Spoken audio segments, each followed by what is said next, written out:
तो संभल के डीएम को इस वक्त आप सुन रहे थे, जो साफ तौर पर बता रहे थे क्या क्या इंतजाम किए गए हैं। सीधे हमारे साथ संभल से जतिन जुड़ चुके हैं। जतिन, तमाम इंतजाम किए गए हैं होली पे जो लोग जुलूस निकाल रहे हैं, यात्रा निकाल रहे हैं, उसको लेकर के, लेकिन इसके अलावा और क्या कुछ वहां से तस्वीरें आप देख पा रहे हैं? क्योंकि इंतजाम के बारे में तो डीएम ने हमें बताया है, लोगों से आपने बातचीत की होगी, क्योंकि बहुत सालों के बाद इस तरीके का मौका है जब संभल में ऐसी तस्वीरें देखने को मिलेंगी। क्या और इंतजाम?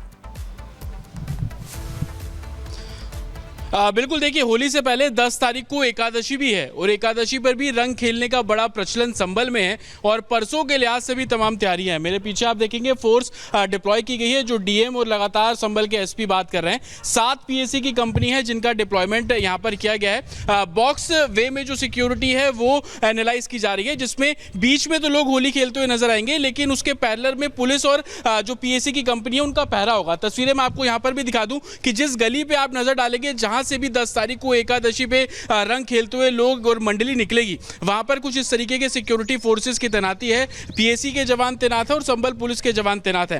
खास तौर पर निगरानी रखी जा रही है सोशल मीडिया प्लेटफॉर्म पर। 24 नवंबर को जब हिंसा हुई, उसमें बड़ा रोल सोशल मीडिया का था कि अफवाह फैलाने का काम जो है वो सोशल मीडिया के जरिए किया गया, लेकिन इस बार उस सोशल मीडिया प्लेटफॉर्म पर प्रशासन नजर रख रहा है। उस समय भी कार्रवाई की गई और आज भी अगर कोई भी ऐसा पोस्ट डालेगा जिससे संभल में सामाजिक सौहार्द बिगड़ेगा, उसको लेकर कार्रवाई की जाएगी। सीपी सिंह अगर तस्वीरें आपको यहां पर दिखाएंगे तो आप तस्वीरों के मायने समझ पाएंगे कि सिक्योरिटी डिप्लॉयमेंट किस तरीके का पूरे संभल में किया गया है। तमाम जो सीनियर ऑफिसर्स हैं, वो चाहे सीसीटीवी कैमरों के जरिए हो, ग्राउंड पर फुट पेट्रोलिंग करते हुए हो, वो जगह जो बेहद संवेदनशील इलाका है वहां पर सिक्योरिटी का डिप्लॉयमेंट है। लगातार अमन कमेटी, पीस कमेटी की जो कमेटियां हैं उनसे एडमिनिस्ट्रेशन बैठक कर रहा है, बातचीत कर रहा है। समय को लेकर भी बातचीत की गई है। जुम्मे की नमाज जो उस दिन होनी है 14 तारीख को, वो 2 बजे के बाद की जाएगी और उसको लेकर स्थानीय लोगों के बीच में जो बातचीत का दौर है वो भी लगातार किया जा रहा है। होली का पर्व और उससे पहले 10 तारीख को एकादशी में रंग खेलने का जो प्रचलन है,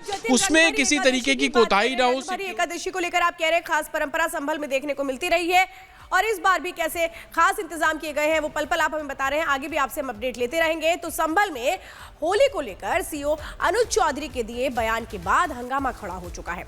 होली और जुमे की नमाज के एक दिन होने के चलते प्रशासन सख्त है। संभल सीओ ने सख्ती दिखाई तो सपा के नेता बौखला गए और अनर्गल बयानबाजी पर उतर आए हैं। सवाल यही कि कानून का काम है नियमों का पालन कराना, और अगर संभल के माहौल को देखते हुए प्रशासन सख्त है तो सपा के पेट में क्यों दर्द है?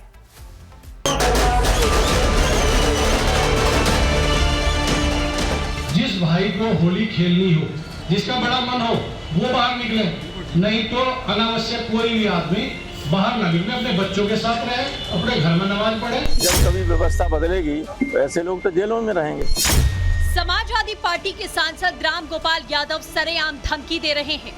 राम गोपाल को संभल सीओ के एक बयान से इतनी मिर्ची लगी कि अधिकारी को जेल में डालने की धमकी देने लगे। दरअसल होली को लेकर संभल के सीओ अनुज चौधरी के बयान पर सियासत शुरू हो गई है। संभल सीओ अनुज चौधरी ने तो बस इतना कहा था कि अगर किसी को रंग से परेशानी है तो वो घर से बाहर ना निकले, मगर सपा नेताओं को ना जाने अमन चैन से क्या दुश्वारी है। रमजान का दूसरा जुमा 14 मार्च को है और इस दिन होली है। ऐसे में रंग में भंग डालने वालों पर पुलिस प्रशासन की कड़ी नजर है।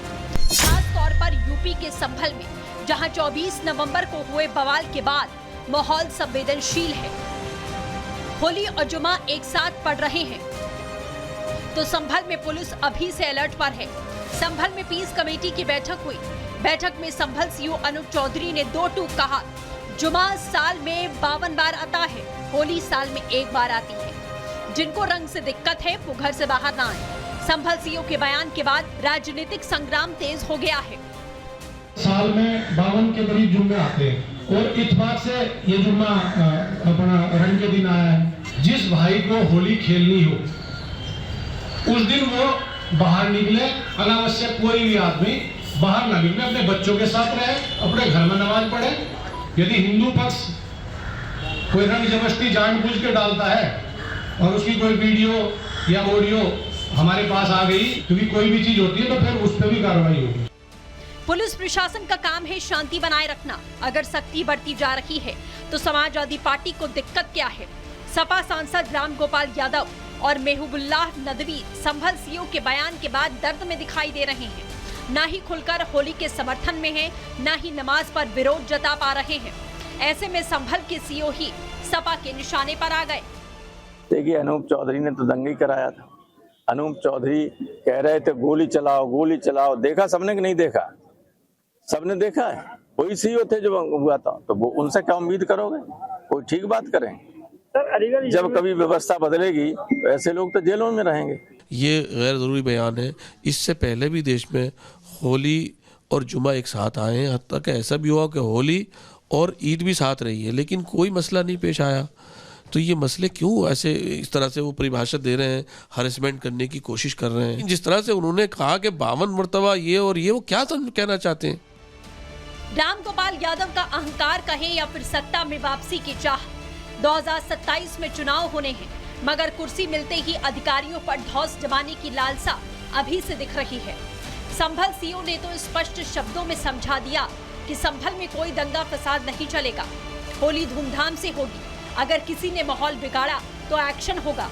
बहरहाल संभल के मुसलमान और साधु संत क्या कहते हैं वो भी सुन लीजिए। कोई पाबंदी नहीं, कुछ नहीं। जिस समय से होली होती है उसी समय होली होगी, जिस समय हमारी नमाज होती है उसी समय नमाज। 4 साल पहले भी हुई थी नहीं होली और जुम्मा साथ में हुई थी नहीं, तो क्या दिक्कत थी? कुछ नहीं, अब भी साथ में होगी। कोई दिक्कत नहीं, होली भी अपनी जगह होती है, नमाज भी अपनी जगह होगी, नमाज भी यहीं होती है, यहीं होगी। संभल के सीओ का समर्थन करते हैं कि उन्होंने जो कहा ठीक कहा। शब्द का हेरफेर भले हो सकता है और कहीं भी इस तरह का विरोध न करें, क्योंकि ईद बकरीद का विरोध हम लोग नहीं करते हैं। संभल में प्रशासन सख्त है, कट्टरपंथियों पर पुलिस की नजर है। ऐसे में किसी ने रंग में भंग डाला तो कड़ी कार्रवाई होनी तय है। Bureau report, Republic Bharat. और संभल में जहां पिछले साल हिंसा हुई थी, वहां पुलिस चौकी बनकर तैयार हो गई है। इस पुलिस चौकी की बात करें तो इसे आधुनिक सुविधाओं से लैस तैयार किया गया है, जिससे कि जितने भी आरोपी हैं, उपद्रवी हैं, उन पर पैनी निगरानी रखी जाए। ग्राउंड रिपोर्ट आपको दिखाते हैं। में बन रही सत्यव्रत चौकी को प्रशासन जिला कंट्रोल रूम के तर्ज पर तैयार कर रहा है। इस वक्त हम उसी सत्यव्रत चौकी में मौजूद हैं। आप देखेंगे कंस्ट्रक्शन का काम बहुत तेजी से चल रहा है। ग्राउंड फ्लोर लगभग तैयार है। फर्स्ट फ्लोर पर जो लेंटर डला हुआ और सेकंड फ्लोर पर जो टॉवर लगाने का काम है वो संभवतः यहाँ पर बहुत तेजी से किया जा रहा है।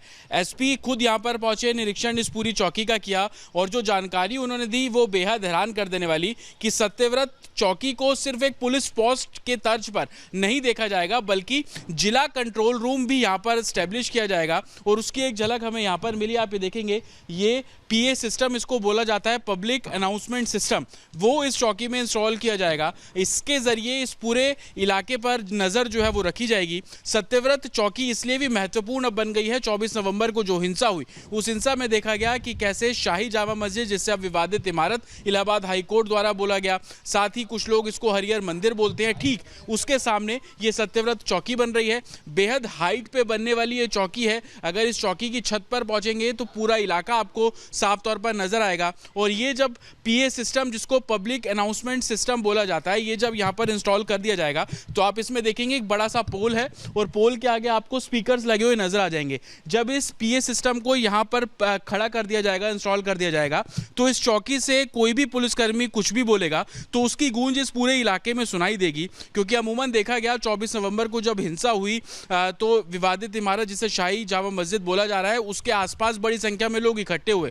उनको डिस्पर्स करने के लिए ऐसी सिचुएशन अगर भविष्य में होगी तो आप इस पीए सिस्टम का महत्वपूर्ण रोल होगा। इसके अनाउंसमेंट के जरिए लोगों को डिस्पर्स और इकट्ठा होने से रोका जा सकता है। तो वहीं आप ये देखेंगे कि जो control room, district control room बनाने की बात की जा रही है, उसके लिए अलग अलग ये कमरे जो है वो यहाँ पर बनाए गए हैं और इन कमरों के अंदर वो कंट्रोल रूम सेटअप किया जाएगा। ना सिर्फ इस पूरे इलाके में जो सीसीटीवी कैमरे लगाए गए हैं, उन सीसीटीवी कैमरों को इस चौकी, जिसको डिस्ट्रिक्ट कंट्रोल रूम और सत्यव्रत चौकी बोला जा रहा है, इन चौकी के जरिए निगरानी रखी जाएगी। बाकायदा गलियों में किस तरीके की मूवमेंट है और उसके आसपास के इलाके में किस तरीके की मूवमेंट है वो प्रॉपर यहाँ पर स्टैब्लिश किया जाएगा। चौकी बेहद हाइट पे बनी हुई है, ऊंचाई पे बनी हुई है। ऊपर से इस चौकी पर पूरे इलाके में नजर जो है वो साफ तौर पर रखी जा सकती है। देखेंगे कि फर्स्ट फ्लोर पर जब हम यहाँ पर पहुंच रहे हैं तो तमाम लेंटर्स यहाँ पर डले हुए हैं। अगर हम फर्स्ट फर्स्ट फ्लोर पर ही आ जाते हैं तो विवादित इमारत शाही जामा मस्जिद का जो प्रांगण है वो आपको साफ तौर पर यहाँ पर नजर आ जाएगा। कितनी गैदरिंग है, कितने लोग इसके अंदर है, वो आप देख सकते हैं। तो दूसरी मंजिल से आपको आसपास की जो दूसरी कॉलोनी के घर हैं वो भी साफ तौर पर नजर आ जाएंगे। और बहुत तेजी से इस चौकी को निर्माण कार्य किया जा रहा है। बताया जा रहा है कि इसका फर्स्ट फेज जो है वो इसी महीने के आखिरी में पूरा कर लिया जाएगा और उद्घाटन यहाँ पर कर चौकी को फंक्शनल बनाने की कोशिश है जो वो की जाएगी। इसको पूरे तरीके से इंस्टॉल किया गया है और तमाम जो इक्विपमेंट्स हैं वो इस टावर पर लगा दिए जाएंगे ताकि निगरानी अच्छे से की जाए। देखिए चौकी की दूसरी मंजिल पर है डिस्ट्रिक्ट कंट्रोल रूम, इसको बनाया जाएगा।